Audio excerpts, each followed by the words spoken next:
Berapa banyak orang berusaha mengejar dunia, tapi mereka tidak pernah mendapatkannya. Kalaupun mereka mendapatkannya, pada akhirnya mereka pun berusaha mendapatkan yang lainnya. Ini adalah bukti kalau ternyata memang dunia itu adalah tipuan.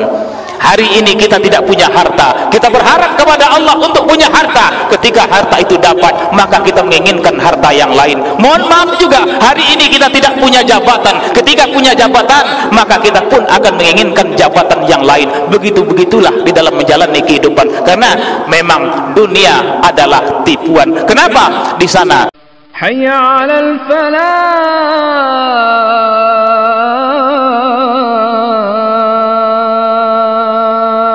Ma'asyiral muslimin, para hamba-hamba Allah yang saya muliakan. Pertama sekali, mari kita senantiasa kita awali untuk bersyukur kepada Allah Subhanahu wa taala yang telah memperkenankan diri kita untuk hadir dalam rangka menunaikan kewajiban kita melaksanakan salat fardu Jumat di bulan yang penuh barakah, pada hari yang penuh barakah. Kita berharap kepada Allah Subhanahu wa taala amal ibadah kita pada hari ini diterima berlipat ganda di sisi Allah Subhanahu wa taala. Inilah kita perlu bersyukur kepada Allah Subhanahu wa taala. Di antara alasannya adalah Allah masih memberikan kesempatan hidup kepada kita untuk bertemu hari-hari, bulan-bulan atau waktu-waktu yang istimewa, di mana di situ dilipat gandakan amal ibadah kita. Dan juga yang paling penting adalah semoga dengan bertemunya tempat-tempat yang terbaik ini, hal yang paling utama kita lakukan adalah bertaubat kepada Allah Subhanahu wa taala. Semoga dosa-dosa kita sepulangnya kita dari tempat yang mulia ini digugurkan, diampunkan oleh Allah Subhanahu wa taala. Jamaah Jumat para tamu undangan Allah yang saya muliakan, selanjutnya salawat dan salam yang tiada bosan-bosannya mari sama-sama kita lapaskan. Allahumma salli ala sayyidina wa maulana Muhammad wa ala ali sayyidina Muhammad. Mudah-mudahan tercurahkan buat junjungan kita, kekasih kita, kerinduan kita Nabi Allah Muhammad sallallahu alaihi wasallam, yang mana kita merasakan bagaimana indahnya berislam, indahnya beriman, dan indahnya kita menemui bulan Ramadan. Ini berkat perjuangan beliau, sehingga dijanjikan kepada kita, siapa-siapa di antara kita yang senantiasa ikut akan apa yang telah ditinggalkan oleh beliau, maka dijanjikan keselamatan bagi kita. Bukan saja perkara-perkara selamat di dunia, tapi juga yang paling penting adalah kita selamat nanti ketika menghadap kepada Allah Subhanahu wa taala.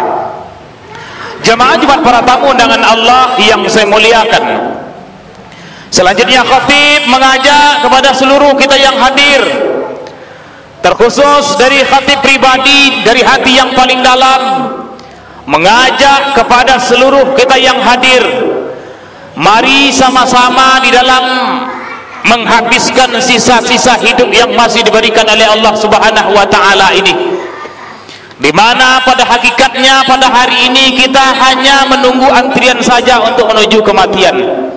Kita tidak bisa mundur daripadanya, dan kita juga tidak bisa keluar dari barisan antri itu. Nama kita sudah tercatat, kita tidak bisa lari daripadanya. Kita hanya bisa terus maju, yang mana di hadapan kita telah tersedia lubang-lubang kuburan yang akan disiapkan untuk kita. Pertama, kita tidak bisa lari daripadanya. Yang bisa kita lakukan adalah bersiap untuk menghadapinya. Salah satu persiapan yang paling baik adalah ketika hidup ini masih diberikan oleh Allah Subhanahu wa taala, masih ada nafas turun naik, maka isilah dengan persiapan iman dan takwa kepada Allah Subhanahu wa taala. Semoga pada saat itu yauma la yanfa'u malu wala banun, ketika kita menghadap kepada Allah Subhanahu wa taala, hilanglah manfaat harta benda, anak, keturunan, illa biqalbin salim, kecuali orang yang menghadap kepada Allah membawa hati yang selamat. Hati yang selamat itu adalah orang senantiasa mengasah iman amal solehnya beserta takwanya kepada Allah Subhanahu wa ta'ala. Semoga kita termasuk hamba-hamba Allah yang tergolong orang-orang yang selamat ketika menghadap kepada Allah Subhanahu wa ta'ala. Jamaah Jumat para tamu undangan Allah yang saya muliakan, pada kesempatan yang mulia ini khatib akan memberi judul atau tema khutbah kita adalah puasa sebagai sarana pendidikan bagi hawa nafsu. Nah, namun untuk lebih jelas daripada tema kita ini, tak salah pula kalau kita ubah judulnya menjadi semacam pertanyaan, mengapa hawa nafsu perlu terdidik? Apa pentingnya kita perlu mendidik hawa nafsu? Sebagaimana kita tahu, nafsu atau hawa nafsu merupakan satu komponen yang memang sudah ada di dalam diri kita ini, diciptakan oleh Allah Subhanahu wa ta'ala. Wa nafsi wa ma sawwaha fa'alhamaha fujuraha wa taqwaha. Setiap penciptaan nafs manusia, maka Allah demi kesempurnaannya telah alirkan dua jalan kepada kita. Pertama, jalan fujuraha, jalan yang tak baik. Yang kedua, jalan taqwaha. Nafsu itu merupakan susunan komponen yang memang bentuk daripada kesempurnaan ciptaan Allah yang bernama manusia. Jamaah para tamu undangan Allah yang saya muliakan, tetapi di balik itu nafs yang semulanya dia disebut roh, tetapi dia setelah bersatu dengan badan, bertemu dengan jasad, disebut dengan nafs. Maka nafs ini laksana sebuah mesin penggerak yang kekuatannya luar biasa. Karena nafs inilah manusia mampu berpikir ke depan, manusia mampu menginginkan sesuatu, manusia berusaha merubah setiap pergerakan di dalam hidupnya. Kita tengok bahwa manusia mulai dari pertama peradabannya sehingga sampai pada hari ini mungkin sudah jutaan tahun, sementara yang sama-sama kita hitung tahun Masehinya sudah mencapai 2000 tahun lebih. Maka manusia seiring dengan itu, perubahan pola kehidupan manusia senantiasa berubah. Kenapa? Di antara salah satunya adalah berkat nafs, dorongan yang ada di dalam setiap jiwa, setiap diri manusia.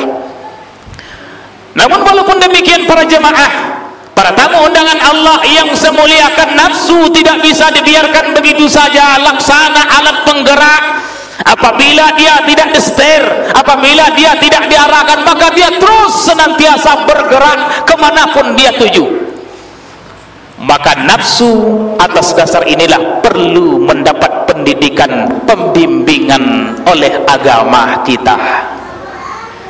Maka Al-Quran mengatakan Bismillahirrahmanirrahim, walau ittaba'al haqqu ahwa'ahum lafasadatis samawati wal ardu wa man fihinna. Kalau seandainya manusia itu yang menjadi pedomannya, menjadi dasar-dasar perbuatannya di dalam kehidupan ini adalah dorongan hawa nafsunya, maka binasalah langit dan bumi dan apa yang ada di antara keduanya. Para jamaah yang saya muliakan, Al-Quran tegas mengatakan ketika hawa nafsu ini ternyata lebih dominan, menjadi dasar di segala tindakan dan perbuatan kita, maka bukan diri kita saja yang disebut binasa, tapi bisa saja langit dan bumi ini beserta segala isinya bisa binasa kalau manusia di dalam menjalani kehidupan ini pedomannya hawa nafsu. Jadi jemaah para tamu undangan Allah yang saya muliakan, ini mengapa hawa nafsu perlu dididik. Dan juga Al-Quran mengatakan bahwa ketika hawa nafsu ini tidak terdidik, dia akan senantiasa mengejar, mencari duniawi, padahal duniawi itu adalah sebuah tipuan belaka. Wa mal hayatud dunya illa mata'ul ghurur. Dunia itu nafsu sekali-kali adalah merupakan tipuan bagimu. Berapa banyak orang berusaha mengejar dunia, tapi mereka tidak pernah mendapatkannya. Kalaupun mereka mendapatkannya, pada akhirnya mereka pun berusaha mendapatkan yang lainnya. Ini adalah bukti kalau ternyata memang dunia itu adalah tipuan. Hari ini kita tidak punya harta, kita berharap kepada Allah untuk punya harta. Ketika harta itu dapat, maka kita menginginkan harta yang lain. Mohon maaf juga, hari ini kita tidak punya jabatan. Ketika punya jabatan, maka kita pun akan menginginkan jabatan yang lain. Begitulah di dalam menjalani kehidupan. Karena memang dunia adalah tipuan. Kenapa? Di sana hawa nafsu lebih dominan mengontrol di dalam kehidupan kita. Jemaah para tamu undangan Allah yang saya muliakan, ini yang pertama. Kemudian yang kedua, mengapa hawa nafsu perlu mendapat bimbingan?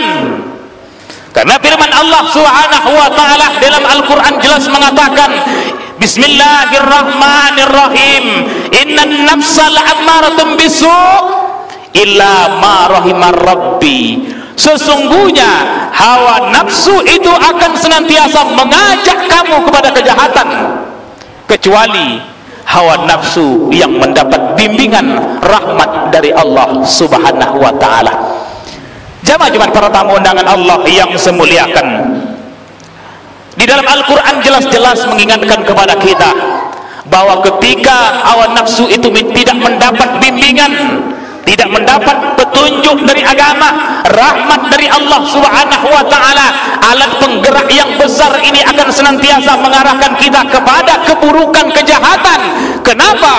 Ternyata ketika hawa nafsu itu lebih dominan di dalam kehidupan kita, maka inilah tempat masuknya bisikan-bisikan setan di dalam kita menjalani kehidupan ini. Nafsu yang tak terbimbing oleh agama, nafsu yang tidak terdidik, dia akan menjadi tempat masuknya bisikan-bisikan setan di dalam kita menjalani kehidupan ini. Makanya Al-Quran jelas dalam surah Yasin mengatakan, Bismillahirrahmanirrahim, alam ahad ilaikum ya bani adam alla ta'budu syaitan innahu lakum aduwwum mubin. Bukankah wahai anak Adam, telah kami peringatkan kepada engkau, jangan kau ikuti langkah-langkah syaitan, karena syaitan itu adalah musuh yang nyata bagimu. Jemaah para tamu undangan Allah yang saya muliakan, ketika hawa nafsu tak terdidik, tak terarah, tak terbimbing, maka kita cenderung kepada kejahatan. Kenapa? Karena di situ kita cenderung mengikuti bujuk rayu setan.